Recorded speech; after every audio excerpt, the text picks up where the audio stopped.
¿Qué tal? ¿Cómo están? Bienvenidos nuevamente a nuestro canal del ABC de tu dinero. Hoy vamos a abordar un tema sobre el cual hemos venido tocando quizás cuestiones laterales o vinculadas al mismo, pero no enfocándolo desde una, ¿cómo digamos? De una cuestión de expectativa, ¿no? De interés individual que tiene una enorme carga emocional, que tiene que ver con esta idea de acumular un capital, ¿sí? Acumular un capital con un propósito. Muchas veces ese propósito está asociado a lo que se llama la libertad financiera. Así que vamos a hablar de esto, de las posibilidades reales y de algunas trampas que muchas veces la no comprensión o de las finanzas y de las matemáticas financieras nos pueden acarrear. Así que vamos a arrancar la presentación de hoy en nuestro canal del ABC de tu dinero. Te invitamos a que te suscribas, que sigas a nuestro canal, es completamente gratuito y bueno, puedas compartir y esperemos disfrutar también de los contenidos que vamos subiendo. Entonces, hoy la pregunta que nos vamos a hacer, eh, la pregunta que nos vamos a hacer es la siguiente, ¿no? ¿Qué pregunta es? ¿Quién no quiere juntar $1 millón, no? Es decir, hay un imaginario muy simplificado, seguramente, donde uno establece una suma de dinero, que es la suma de dinero que será su certificado de liberación. Liberación de todos los compromisos, liberación fundamentalmente de la necesidad de trabajar para generar unos ingresos, una cantidad que de alguna manera le garantiza un futuro, que le ocurre de las contingencias. Es decir, la cifra salvadora, la cifra salvadora. No estamos hablando de una cifra recibida por herencia, sino una cifra de dinero a la cual uno tiene que contribuir. Vamos a ver a través de un combo, fundamentalmente de ahorro. Ahorro significa no consumo, ahorro significa una vida austera, por lo menos durante el tiempo que vos tenés que tomar esta decisión de acumulación, y simultáneamente decisiones de inversión acertadas o compatibles con la cuestión temporal para que vos finalmente alcances el millón, vamos a ver, u otra cifra, ¿no? Porque esta, digo, es una cifra claramente simplificada y aspiracional. Vamos con esto entonces. ¿Quién no quiere juntar $1 millón? Seguramente vos, yo también estamos detrás de este estímulo, de esta zanahoria. Eh, los temas que tienen que ver, de las variables vinculadas a esta idea de la acumulación del capital y de la libertad financiera, se basan en esto, ¿no? En el ahorro, restringir tu consumo, poder decir, bueno, este dinero no va al consumo, no va al gasto presente, va a ir a la conformación de un capital, capital que será invertido. ¿Desde cuándo empezamos? ¿Cuándo empezamos? Bueno, ahí vamos a hacer algunas consideraciones. Claramente, salvo a personas que tengan niveles de ingresos muy, muy elevados, que pueden darse el lujo de esto, y seguramente si tienen ingresos de esa naturaleza, no se planteen con demasiado énfasis esta cuestión. Creo que es más una cuestión asociada a veces a las expectativas o realidades de ingresos medios altos que pueden tener esta cuestión, que pueden ver o poder estimar un margen de ingresos que pueden destinar a la conformación de un capital, pero bueno, esfuerzos y no consumo. Aparece el tema del interés compuesto, ¿sí? Cómo yo voy generando, ¿sí?, un capital y ese capital genera intereses y ese nuevo capital, del capital más intereses, genera otros intereses y así este fenómeno va aumentando mi capacidad de generación de capital, bajo también, siempre recordemos que va a haber reglas y supuestos. También nos vamos a aplicar, entonces, ahí a lo que decimos, el rendimiento de los instrumentos y el dato final, me parece que también nobleza obliga y forma parte de la educación financiera, lo tenemos que mencionar. Ahorro y horizonte. Ahí decimos tenemos el primer punto, ¿no? El tiempo define el cuánto. ¿Por qué? Porque vos tenés un ingreso determinado, vos podrás hacer un sacrificio, un esfuerzo de decir, bueno, eh, voy a separar este dinero sistemáticamente, sistemáticamente. Este patrón me parece que es clave. Es decir, no son ahorros extraordinarios, excepcionales, ¿sí? No, requieren de una regularidad, de una continuidad, por lo menos esa es la hipótesis, ¿no? De que vos, es decir, sistemáticamente todos los meses vayas destinando una suma. Bueno, esto requiere ya de una conducta. El tiempo claramente para qué, vamos spoileando, pero el tiempo para la formación de capital y el esfuerzo que vos tengas que hacer mensualmente tiene una relación de que cuanto más rápido empieces, ¿sí? El esfuerzo mensual es menor. Es decir, vos te tomás ese hábito desde los 25, 30 años. Ahora vamos a ver algunos números que no nos van a dejar mentir. Como decimos, la formación de un capital, que va a ser seguramente una de las bases para la generación de ingresos pasivos, ¿sí? En el futuro, generación de ingresos pasivos, requiere de tiempo y paciencia. Tiempo y paciencia. Ambas dos. Tiempo y paciencia. Y cuando decimos tiempo y paciencia es aceptar a casi una lógica de cuentas separadas, si querés llamar, donde ese dinero que vos estás, ese capital que vos estás conformando, ¿sí? No debería estar, salvo situaciones sumamente extraordinarias, sujeto a que vos eches mano de él en algún momento, ¿no? Decir, pero falta tanto para esto y tengo este dinero acumulado, ¿por qué no disfrutarlo hoy? Bueno, ese dilema que se puede plantear, ya sea en la capacidad de generar ingreso como en la capacidad de sostener ese ingreso en el futuro, es un punto central.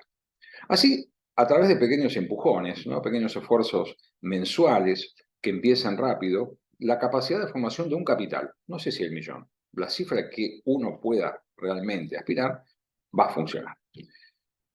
Luego de esta decisión viene el punto de en qué invertir ese dinero. Y ahí vamos a ver cómo el tiempo y el rendimiento que uno puede esperar, ¿sí? Van a conformarse para la obtención de ese resultado futuro, de ese, llamémoslo, valor final que estamos esperando acumular para dentro de, ¿cuánto? 10, 20, 30 años, ¿sí? Dependiendo. Muy bien. Así que por ahí van los asuntos. Eh, Así, como decíamos, el tema del interés compuesto es central. ¿Qué quiere decir esto? Básicamente, resistir a estas tentaciones de decir, bueno, fui juntando un capital y ponele que vos ya no afectes el capital, pero digas, bueno, durante este año, los intereses que vaya obteniendo no los voy a capitalizar, los voy a retirar porque con eso quiero tomar unas vacaciones o contribuir a la compra de un pasaje o lo que fuere. El objetivo que vos definás. Pero vos lo que estás haciendo es, en vez de dejar los intereses que genera esa inversión, que vos vas conformando e invirtiendo, ¿sí? Esos dineros que vas ahorrando e invirtiendo mensualmente, eh, vos saques y consumas ese dinero. Por lo tanto, la capacidad de crecimiento de ese capital, vos estás claramente afectándola y las proyecciones ya no son las mismas. Entonces, acá empiezan a aparecer los supuestos de rendimiento e instrumentos. ¿Qué significa acá? Bueno, ni más ni menos que uno tiene que suponer cuánto puede ahorrar y qué instrumento va a elegir y qué rendimiento espera de ese instrumento de inversión. ¿Sí?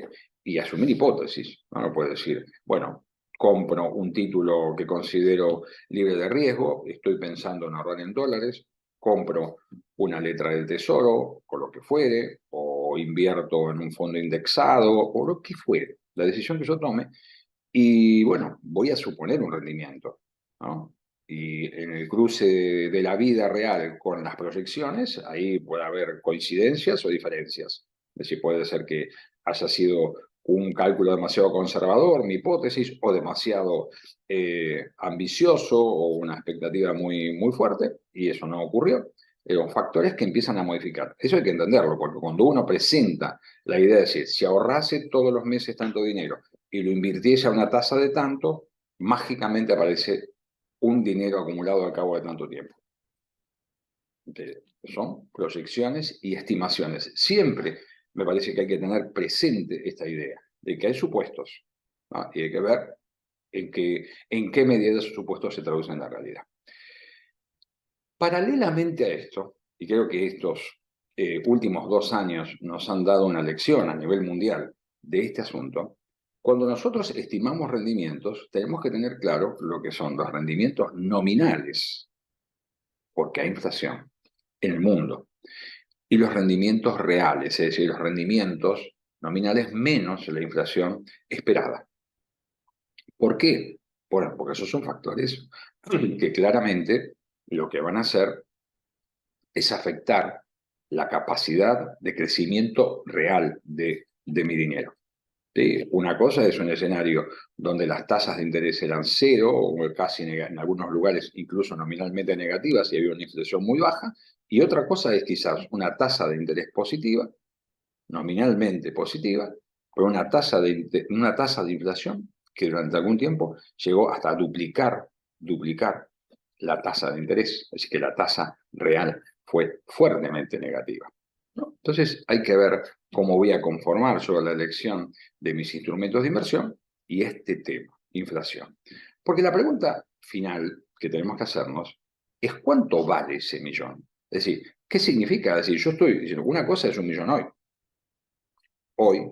que a mí me den $1.000.000 y ese millón lo compare con los precios actuales que tienen, no sé, los inmuebles, la alimentación, el esparcimiento, la salud, etcétera, no sé, toda la gama de cuestiones que yo pienso atender con ese dinero. Y otras que me digan, bueno, yo te doy ese millón, pero no hoy, te lo doy dentro de 30 años. Y está claro que dentro de 30 años el valor de todas estas cuestiones no va a ser igual de hoy. Por lo tanto, el millón nominalmente será, pero la capacidad de compra de ese millón no será la misma, ¿sí? Es decir, aún en los países donde la estabilidad de precios es casi una garantía. Tengo para ver un resumen, ¿sí? Un resumen de estas cuestiones y algunas proyecciones. De hecho, si a alguno le interesa enviarnos alguna estimación o alguna pregunta vinculada a esto, quedamos abiertos a contestarla, a hacer las simulaciones pertinentes, pero fijémonos en algunos datos, ¿no? Esto refleja aquí la capacidad de ahorro de una persona mensual. $100, 200, 500.000. Bueno, me ubico acá. Si en alguno de estos, selecciono alguno de estos. Y fijémonos, es decir, el tiempo que tardamos en años, ¿sí? Y dependiendo esto de qué, bueno, básicamente de la tasa de interés nominal, la tasa de rendimiento de la inversión o de las inversiones que nosotros seleccionemos para juntar ese famoso millón, ¿no? Como a medida que aumenta la tasa de interés se reduce el tiempo, lo cual es lógico, ¿sí?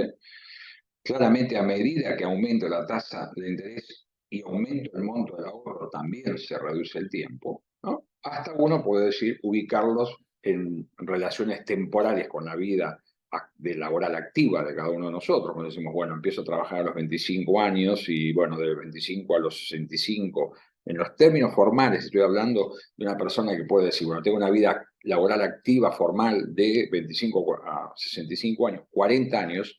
Bueno, si vos ahorraras $200 por mes y consiguieses inversiones que rendieran el 9%, etcétera, al cabo casi de 40 años estarías juntando ese $1.000.000.